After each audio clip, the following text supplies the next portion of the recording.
জন্য আমাদেরকে প্রেরণ করেছেন। একদিন না একদিন আল্লাহর দরবারে হাজিরা দিতে হবে, কিন্তু আমি আপনি আল্লাহর দরবারে দাঁড়ায়া কি জবাব দেব? আল্লাহর সামনে দাঁড়ায়া আপনি আমি কি জবাব দেব? আপনার আমার হায়াত কোন কাজে ব্যয় করেছি আল্লাহ যখন প্রশ্ন করবেন, সেদিন কি জবাব দিবেন? আমার মায়েরা যখন মায়েরা গভীর মনোযোগ শুনবেন। আল্লাহ রাব্বুল আলামিন ইব্রাহিম আলাইহিস সালামকে পরীক্ষা করেছেন। ইব্রাহিম নবী আলাইহিস সালামকে আগুনের ভিতরে যখন ফেলে দেওয়া হয়েছে, আগুনের ভিতরে ফেলে দেওয়ার পর ইব্রাহিম আলাইহিস সালামকে দুইজন ফেরেশতা এসে বলে, ও নবী ইব্রাহিম আলাইহিস সালাম, আমরা আপনাকে সাহায্য করার জন্য এসেছি, আমরা আপনাকে সাহায্য করব। এমনিতেই ইব্রাহিম আলাইহিস সালাম ডেকে বলেন, তোমরা যে আমাকে সাহায্য করবে, আমার আল্লাহ কি আমাকে দেখেন না? আমার আল্লাহ কি আমাকে দেখেন না? এমনিতেই সকল ফেরেশতারা জবাব দিয়ে বলেন, হে আপনার আল্লাহ আপনাকে দেখেন। এই কথা যখন বলা হলো, ইব্রাহিম আলাইহিস সালাম বলেন, আমার আল্লাহ যেহেতু আমাকে দেখেন, আমার আল্লাহর সাহায্য ছাড়া অন্য কারো সাহায্য নেব না। এমনিতেই মহান আল্লাহ ইব্রাহিম আলাইহিস সালামকে বলেন, ওরে ইব্রাহিম তুমি শোনো, ইয়া নারু কুনি বারদান ওয়া সালামান আলা ইব্রাহিম। আল্লাহ কোরআনের আয়াত নাযিল করে দিলেন, হে আগুন ইব্রাহিমের জন্য তুমি ঠান্ডা হয়ে যাও, ইব্রাহিমের জন্য তুমি শীতল হয়ে যাও, আরামদায়ক হয়ে যাও। এজন্য আমার মা বোনেরা, আল্লাহর প্রতি যখন ঈমান আনবেন, বিশ্ব নবীর রাহমাতুল লিল আলামিনের প্রতি যখন বিশ্বাস করবেন, আপনার বিরুদ্ধে শয়তান লেগে যাবে। হাদিসের ভিতরে আছে, একটা মানুষ যখন দুনিয়া থেকে বিদায় হয়ে যায়, বিদায় হয়ে যাওয়ার পরে ওই লোকটা যদি নেককার হয় বা নেককার মহিলা হয়, শয়তানের দলেরা কান্দে, শয়তানের সকল দলেরা একত্রিত হয়ে কান্না করে আর বলে, আমরা তোমাকে জাহান্নামে নিতে পারি নাই, আমরা তোমাকে আমাদের দলে অন্তর্ভুক্ত করতে পারি নাই। আমার মা বোনেরা গভীর মনোযোগ দিয়ে শুনবেন, একটা মানুষ যখন দুনিয়া থেকে যখন বিদায় হয়ে যায়, বিদায় হয়ে যাওয়ার পরে সে যদি বদকার হয়, শয়তানের দলেরা হাসতে থাকে, আরে আমরা সাকসেসফুল হয়ে গিয়েছি, আমরা সাকসেসফুল হয়ে গিয়েছি, আমরা তোমাকে আমাদের দলে আনতে পেরেছি। এজন্য আমার মা বোনেরা, কোরআনের ভিতরে আল্লাহ ডাক দিয়ে বলেছেন, হে পৃথিবীর মানুষেরা, আল্লাহ তোমাদেরকে পরীক্ষা করব, জালেম মা দিয়ে তোমাদেরকে পরীক্ষা করব। আল্লাহ বলেন, ওয়ালাকুন্নাকুম বিশাইইন মিনাল আমি আল্লাহ তোমাকে ভয় দিয়ে পরীক্ষা করব, এবং আমি আল্লাহ তোমাদেরকে ক্ষুধার্ত দিয়ে পরীক্ষা করব। আমার বাবা গভীর মনোযোগ শুনলেন, আমাদের পূর্ববর্তী যারা নবী ছিল, পূর্ববর্তী যারা কাফির ছিল, তাদের সকলকে আল্লাহ পরীক্ষা করেছেন। আমাদেরকেও আল্লাহর সামনে দাঁড়াতে হবে, আমাদেরকেও আল্লাহ পরীক্ষা করবেন। একটা মানুষ যখন কিনা আল্লাহর প্রিয় হয়ে যায়, আল্লাহ রাব্বুল আলামিন ওই মানুষটাকে পরীক্ষা করতে থাকেন। ইব্রাহিম আলাইহিস সালাম, আল্লাহ রাব্বুল আলামিন ইব্রাহিমকে পরীক্ষা করেছেন, অসংখ্য অগণিত পরীক্ষা করেছেন। পরীক্ষাতে উত্তীর্ণ হওয়ার পরে ইব্রাহিম আলাইহিস সালামকে আল্লাহ রাব্বুল আলামিন খলিল ঘোষণা দিয়েছেন, বন্ধুত্ব হিসেবে ঘোষণা দিয়েছেন।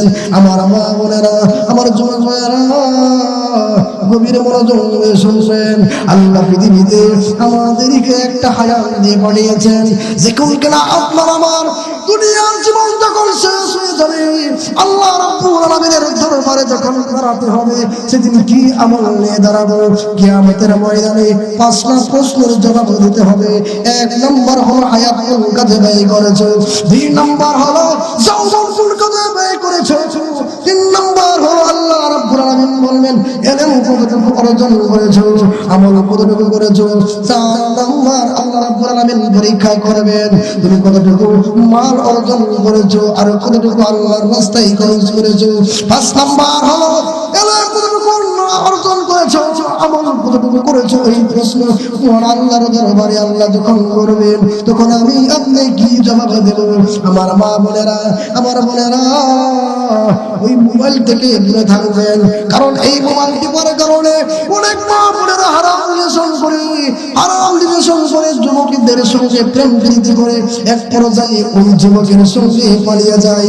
ওই দিন পরে ওই যুবক ওই মহিলাকে ব্যবহার করে ছেড়ে যায়, তখন ওই মহিলা পেটে বাচ্চা হয়ে যায়। এরপরে ওই যুবক মেনে নিতে চায় না, যখন মেনে নিতে চায় না, অবশেষে ওই যুবতী বোন আত্মহত্যা করে দুনিয়া থেকে বিদায় হয়ে যায়। এরকম হাজার হাজার ঘটনা আমাদের সমাজের ভিতরে আছে।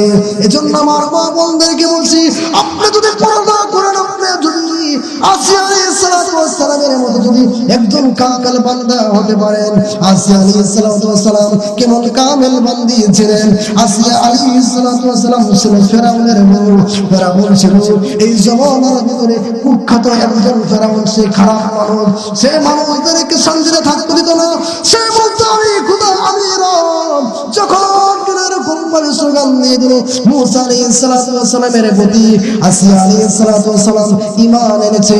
ঈমান যখন এনেছে, আসিয়া আলাইহিস সালাতু ওয়াস সালামের ঈমানের কথা ফেরাউন জেনে গেছে।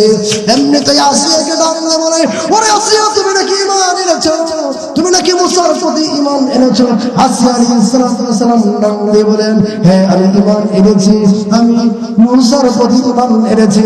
যখন কিনা এই কথা বললো, এই কথা বলার পরে আমার মা বোনেরা আসিয়া কি বললেন, ওরে আসিয়া তুমি ঈমান ছেড়ে দাও, তা না হলে তোমার কপালে খারাপই আছে। আসিয়া বলেন, ওগো ফেরাউন, আমার কপালে যা আছে আছে, আমার কোনো ভয় নাই, কারণ আমি আল্লাহর ইবাদত করি। মুসা আলাইহিস সালাতু ওয়াস সালামের উপর ঈমান এনেছি। তুমি আমাকে দুনিয়া থেকে বিদায় করে দাও, এতে আমার কোনো সমস্যা নাই, তারপরেও আমি ঈমান ছাড়ব না। ফেরাউন ডাক দিয়ে বলে, তুমি যদি ঈমান না ছাড়ো তাহলে কিন্তু তোমাকে দুনিয়া থেকে বিদায় করে দিবে। কিন্তু আসিয়া আলাইহিস সালাতু ওয়াস সালাম বলেন যে না, আমাকে দুনিয়া থেকে বিদায় করে দেন, তারপরও আমার আফসোস নাই, কারণ আমি ঈমান এনেছি, আল্লাহকে ভালোবাসি, আল্লাহকে মহব্বত করি। কোন যুবক বোন বা ভাই তারা যদি গুনার কাছ থেকে যদি বিরত থাকে, এই গুনাহ থেকে যদি বিরত থাকে, তাদের দোয়া আল্লাহ রাব্বুল আলামিন কবুল করবেন। যত মুসিবতে থাকুক না কেন, যত পেরেশানি থাকুক না কেন, আল্লাহ রাব্বুল আলামিন তাদের দোয়া আল্লাহ তাআলা কখনো ফিরিয়ে দিবেন না। আর যদি আপনি গুনার কাজ করেন, মানুষদের সঙ্গে খারাপ আচরণ করেন, সদাচার না করেন, তাহলে দেখবেন আপনি যত দোয়া করবেন আপনার দোয়া সহজে কবুল হবে না। আসিয়া আলাইহিস সালাতু ওয়াস সালাম তিনি ফেরাউনের বউ ছিল। ফেরাউন খুব প্রতাপশালী একজন রাজা ছিল।